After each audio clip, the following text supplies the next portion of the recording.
Hey, what's up guys? It's Jake aka Tag, and today we have a special video. We have Ian here, and he's gonna be pushing top 100 with 2.6 HOG Rider. Ian is one of the very few people capable of playing 2.6 HOG Rider at the highest level on ladder. So we're gonna have him jump into some live ladder matches at 104 in the world, and we're gonna break down his pro gameplay. So Ian's gonna be jumping right into the game, and we're gonna see what he wants to do. Usually, I would assume he's gonna cycle Skeletons or Ice Spirit if he has it. He's never gonna end up dropping a Musketeer in the back. He doesn't want to allow his opponent to either cycle Balloon opposite lane or Fireball or Poison the Musketeer. So you guys are going to see he has a tendency of cycling Skeletons and Ice Spirit. And then if his opponent doesn't do anything, he goes in for a lone Hog Rider. He doesn't end up going for Ice Golem Hog Rider. A lot of people do that because they're like, Jake, why am I not going for Ice Golem Hog Rider? They can just go and Tornado it to the King Tower if it's just a lone Hog Rider. Well, if you drop Ice Golem Hog Rider and they bridge spam and you don't have Ice Golem back in cycle, you automatically lose the game. So that's why he goes in for lone Hog Rider. Just wanted to cover that right there. We end up seeing a Zap, Valkyrie, Baby Dragon, Lava Hound deck. So this is going to be interesting to see. We see a very high cannon, so his opponent doesn't get Fireball value on top of the tower. And he's able to protect the Musketeer now. So that was really well played. Otherwise, the Musketeer would have just straight up died. But now, even at a sliver of HP, that Musketeer is going to pay dividends. And he's going to end up going for a cannon to keep the Musketeer and the tower healthier. He's kept that tower just pristine. No damage has been taken. Maybe one Baby Dragon Belch here. That was incredible. That was actually astonishing that he was able to keep that alive. I thought, hey, Musketeer is like diddling in the middle of the map. How are you going to keep that thing alive? But he found a way to still keep it alive with a high cannon. That's something that I'm going to start incorporating in my gameplay with 2.6, dropping high cannon so that I can still have a sliver of HP after they Fireball, make sure I don't take Fireball damage. That's really cool to see from a Lava Hound perspective. I didn't know how to do that against a Lava Hound Miner deck. It's really, really interesting. And he's just saved almost all tower damage. He's actually up 1,400 right now. And his opponent's going to go kick off with another Lava Hound in the back. So his tendency is he's going to go and cycle a Musketeer here. What does he want to do? Does he want to go opposite lane with a Hog Rider? Is he going to drop an Ice Golem in front? We have to wait and see. I assume he's probably going to end up going for an Ice Golem soon. He's actually going to go for a cannon first off. And then his opponent's maybe going to Fireball this again. We'll have to wait and see. He's going to cycle his Musketeer really early, so he's going to get back to another one for sure. Yep, that's what I love to see. And even though the Musketeer gets Fireballed, you still have to do something to it. It still needs to get chipped away by the pups. So it's going to expedite the Lava Hound popping, and it's going to die a lot quicker. He goes for cannon in the back against the Miner. And then he's going to end up going for a Hog Rider on offense. So he's actually going same lane. That's something that I did not know that you could do. So apparently, against Lava Hound Miner, you can go same lane and support your Musketeer for a longer period of time because the Hog Riders and everything in front of it will keep the Musketeer alive longer, and they need to get something else on top of it. So it's really ridiculous how much elixir they have to spend to kill your Musketeers. If you cycle it early, you just get back to another. So it's literally Musketeer cycle in this matchup. He's not letting his opponent get an ounce of damage. He's literally going in for Miners on top of the Musketeer because Ian is defending it so well. So he has to Fireball, and then he has to go in for a Miner on top of it for 7 elixir just to kill 4. And by that time, Ian's just going to be cycling Skeletons, Ice Spirit, and a Ice Golem. And then he's going to be like 1 card away and only 1 elixir down in that interaction to be back to another Musketeer. So it's impossible for his opponent to break through, just going same lane against a Lava Hound Miner deck, dropping high cannons and cycling his Musketeer first, and not going for the Hog Riders immediately. He has a tendency to go in for the Musketeer first, build up 2 Musketeers, and then go in for the Hog Rider on counter push after he defends when he has the Musketeer still alive. So that was a pretty crazy game. Let's hop on to the next one. Hey, he's going to be playing against Final Form. We've had Final Form on the channel before. We already know what he's running. He's running a Giant Miner deck, but we don't know if it's going to be with Witch or if it's going to be with something crazy. We know it's going to be Minion Horde because he loves Minion Horde with Miner and Minions and Giant. So it's going to be one of those. I don't know if he's going to have Skeletons or Goblins. He frequently changes up exactly what he runs. He's probably the only person that plays Giant Miner Minion Horde at this level. So let's just see what Ian is able to do. I find this to be an incredibly difficult matchup. I think that they are able to go in for Miners on top of your Musketeers and you're just not able to defend.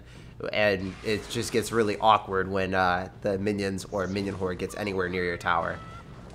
I don't know what he's going to be able to do, because if the Fireball comes down on the Minion Horde, then he doesn't have any way of killing like the minions behind the Giant.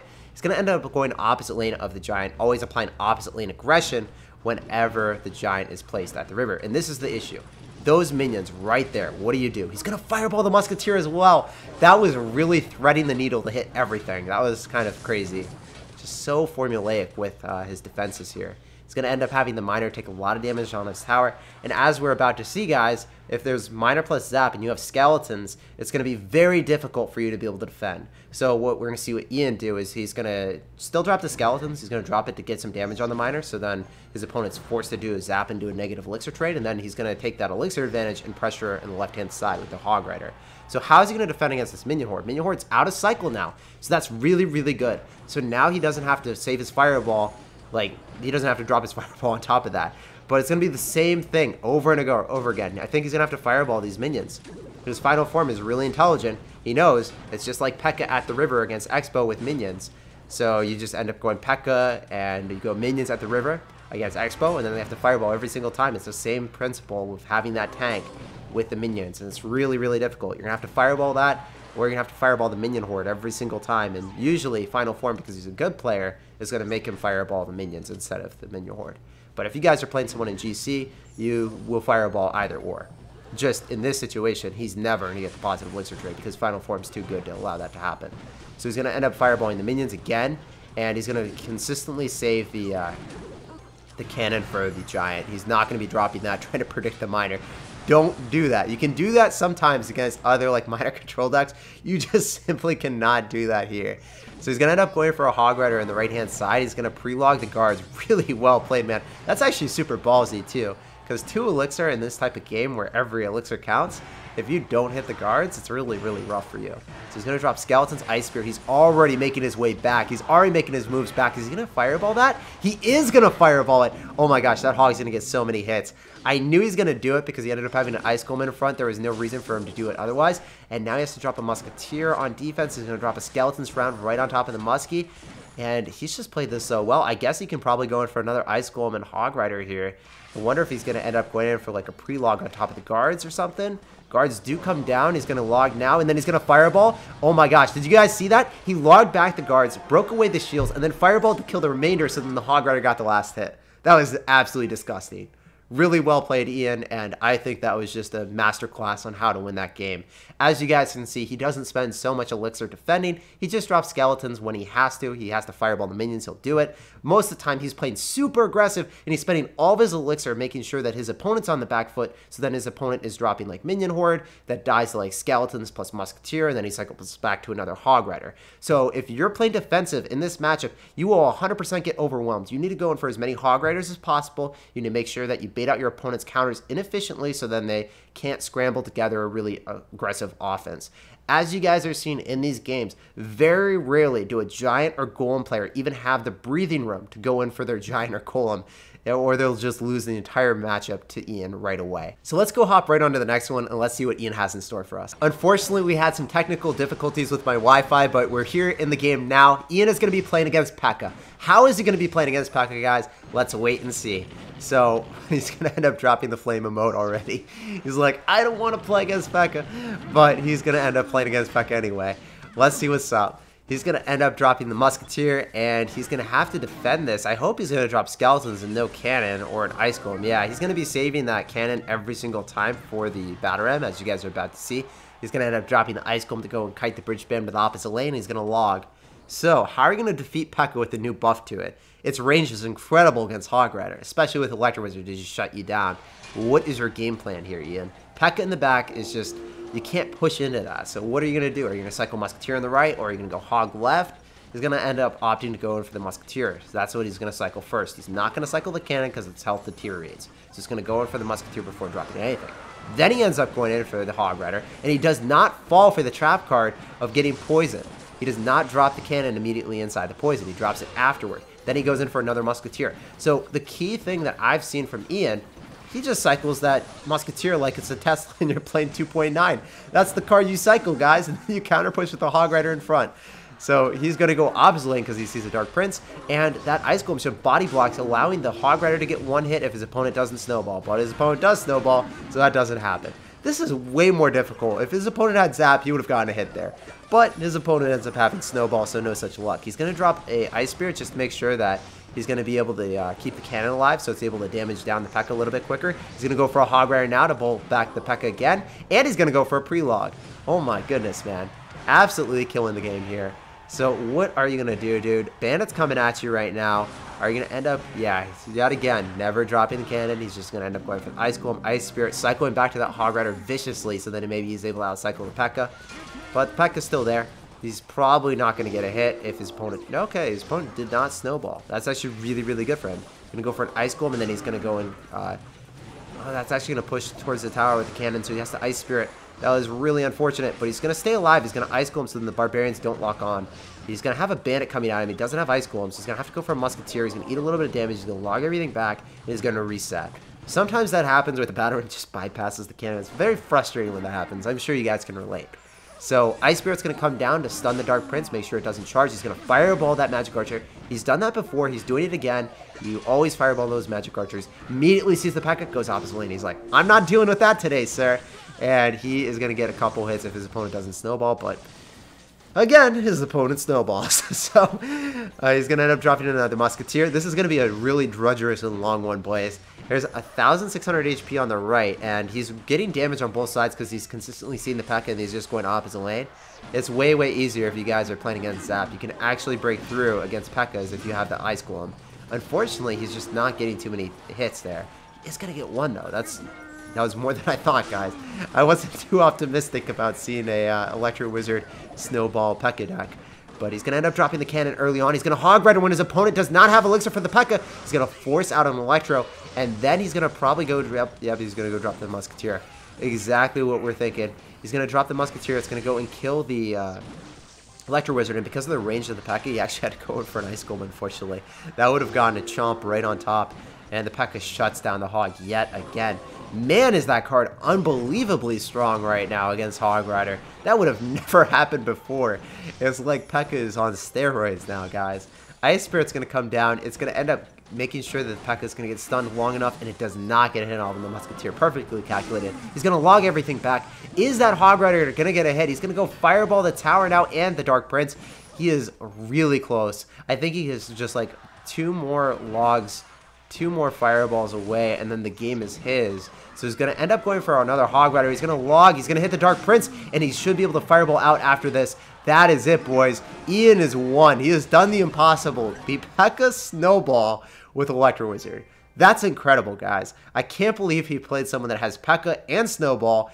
Like, that's just weird, first off, and I can't believe he won it, too. If there's anything to take away from these games, it's just his tendency to cycle the Musketeers on defense and his tendencies of playing really aggressive and using the Musketeers to get all of his elixir back after he goes super aggressive with the Hog. So we're hopping right into our last game here against the Legend. Well, not the Legend, just with an A instead of an E. Anyway, the guy is literally out here proclaiming Mortar Love. He has to be running Mortar with the Bats, his clan name, and the Goblin Gang. So let's see what he does against this. This is one of the hardest matchups for me personally, because whenever you end up seeing a Mortar in the middle against the Hog Rider, it's going to redirect onto your tower, and you're going to have to distract the Skeletons or Ice Spirit or whatever. I want to see what he does here. Usually with 2.9 Expo, you're going to face the ramifications of, hey, my opponent ends up having like Rascals and they have Goblin Gang. When I log one of them, there's going to be another issue. So for the most part, you're going to end up fireballing the Rascals and then you're going to be logging the Goblin Gang. We're going to see if that reigns true here. In single elixir, I don't think he's capable of doing that right now because of his card cycle. But we're going to see if he does that in double elixir, if he adjusts his card cycle and has that opportunity. He's going to end up dropping an Ice Golem. He's going to drop a cannon on top of the Miner. That was something that we were talking about earlier, how you can end up going in for a cannon on top of the Miner, but you never really want to do that when your opponent ends up having like a giant Miner deck. So you want to do that against like Miner Control. It's possible, it's viable, but it's not something that you ever do against giant Miner. So that's why the Final Form game was so incredibly difficult, in my opinion. So he's going to end up just logging the Goblin Gang here again. He's going to get a little bit more chip damage on the tower. And we're going to see if he fireballs the Rascals. His opponent probably can't drop the Rascals all in the same lane right now because it's going to be a -1 elixir trade with the Fireball. So we'll see what happens. He's down a little bit of elixir, unfortunately, but he's up a lot of damage. So Bats are coming through. Whenever you see Bats in the back, you know that your opponent, hey, they're probably going to end up going for a Miner with it. You have to be scared. You have to drop an Ice Golem. You have to be poised. You have to be ready. But Rascal's coming down, dropping them very far away from the tower. That's an interesting play, but Barbaro comes down on the Musketeer. Man, that thing used to be so overpowered against Musketeer, guys. Let me tell you. It used to just get that little bit of damage, and then one Barb hit, and then it was just, the Muskie was toast. So, After the nerf, it's actually kind of incredible how the interaction changed against Musketeer. Musketeer has gotten way better. 2.6 has gotten way better after the Barbed Barrel nerf. So unfortunately, I think that locked onto the tower. Yeah, you didn't get the Ice Spirit down in time. Usually you can get the Ice Spirit and then it whiffs on top of the Ice Spirit. But he's still playing this really well. He's got the damage lead. And he's in a situation where he's got a cannon on the map, so his opponent can't go in for a miner. He's still literally chilling there. He's like, what do? I can't drop my mortar. I can't drop a miner, because if I drop the miner, it's going to go right into a cannon. I don't want to go switch lanes. And he always wants to go same lane as a 2.6 player, but Ian's got so much damage that he's not going to switch. So Hog Rider coming through again. He's cycling the Musketeer up really high so his opponent can't fireball. If you guys notice how far he's dropping those muskies, he does not care about the Barbed Barrel. If you guys wanted to know something, you can even drop skeletons on top of the Barbed Barrel, and then the Barbarian will hit that instead of the Musketeer. But since Barbed Barrel got a nerf, you can afford to drop the Musketeer even higher, and you don't even have to defend it if you don't have the skeletons in cycle. It's just better as a way of defending against the bait. Look at all the bait. It's just going to die the Musketeer. And the Legend is going to have a sad time because the Musketeer is going to survive and the Ice Golem is going to protect it. And there's not too much the Legend could do about that because he doesn't have Barbed Barrel back in cycle. He's going to have to drop a mortar. Fireball comes down. That's what I was talking about. He might log. Is he going to log? Yes, he is. That's exactly the sequence of events that I was talking about earlier. If you guys are playing 2.9 or 2.6, that's what you do, boys. You end up going for the log on top of the Goblin Gang, Fireball on the Rascals. Otherwise, it's really inconvenient to be able to, like, log or fireball the Goblin Gang, right? You guys could say that you could do that as well, but it's way easier to pre-log and hit the Goblin Gang instead of fireballing. At least I've found that out, or for me personally. Maybe you guys are like savants with fireball and you're able to do that. Everyone that I've seen at the top level has always done that. I've incorporated it in my own gameplay, and it's paid me dividends. So Musketeer coming again at the top, can't be fireballed, very well played. Something to think about or consider. If you guys are playing 2.6, always do that when your opponent has fireball, never drop it in the back. That's a really common theme that you guys have probably seen time and time again. He's going to go for a cannon in the middle, just like if you had an Inferno Tower. His opponent goes in for a fireball. Maybe he gets a mortar lock. I'm not sure. Yeah, it does. So that's another thing that really good players of Siege will always do, whether it's an Expo or a mortar. They're going to be like fireballing or they're going to be logging just to make sure that they can push something out of the range or kill it a little bit quicker. Even though it's like a negative elixir trade, you have to be wary of that because they're going to get that tower lock, and even if it was a negative elixir trade, they're going to reap the benefits, and it'll be more beneficial than that elixir could have ever been for them. So Barbed Barrel going to come down. He's going to log again. Miner coming down. This is actually like really scary territory because at this point, when you're around even tower damage, you can probably get Fireball cycled or log cycled out by your opponent way quicker than you can with a Hog Rider. So Ice Golem going to come down. Barbed Barrel coming down. Ice Golem going same lane so he can push with it. Miner's going to get caught by the cannon. Really well played. That was disgusting, man. Being able to guess that and not even have like an Ice Spirit to reset. Skeletons are going to disperse and the Mortar's going to lock on top of the Skelly. But the Spear Goblins are going to stay alive. The real big issue with Mortar bait is you can never really depend on like logging the Spear Goblins. And if your opponent logs the Spear Goblins and you're running Mortar bait, you have Rascals and you have Goblin Gang. So yeah, he's going to drop Skeletons. He's going to have Cannon. The Cannon's also going to protect against the Mortar. The Mortar's going to lock onto that. So he's doing so well. He might be able to break through here with the Hog Rider. He's up Elixir. The Mortar is coming down. Is he going to log the Spear Goblins? What is he going to do? He is going to go log. His opponent had to have figured that that would happen. Bats are coming down. The Hog Rider might not get a hit. And the Ice Spirit is also coming down. Man, that was an absolutely intense game. I think it will end in a draw. If you guys took away a lot from this game, I know I did. It was absolutely incredible. He decided to go in for very high Musketeers. He ended up going for Hog Riders on offense, fireballing the Rascals, logging the Goblin Gang when the Mortar was out of cycle, and he got damaged that way. So if you guys want to be able to win the game, that's what you have to do, but it should be a draw if the opponent plays really well with Mortar. No exception here. The Legend is a pro Mortar player, very high on ladder, literally top 50 now, and that was just a crazy game. So that's actually where we're going to end today's video. Ian pushed from 100 in the world to 50 in the world. This guy's absolutely insane. So if you guys don't know him already, make sure to go drop him a fat follow. His social media links will be down below in the description of the video and in the pinned comment. And if you guys enjoyed this video, make sure to mash that thumbs up button to let me know. And if you're new here and you want to see more high level content just like this, make sure to subscribe to the channel today. Thanks for watching, thanks for chilling with me, and I can't wait to see you guys in the next video. Peace out.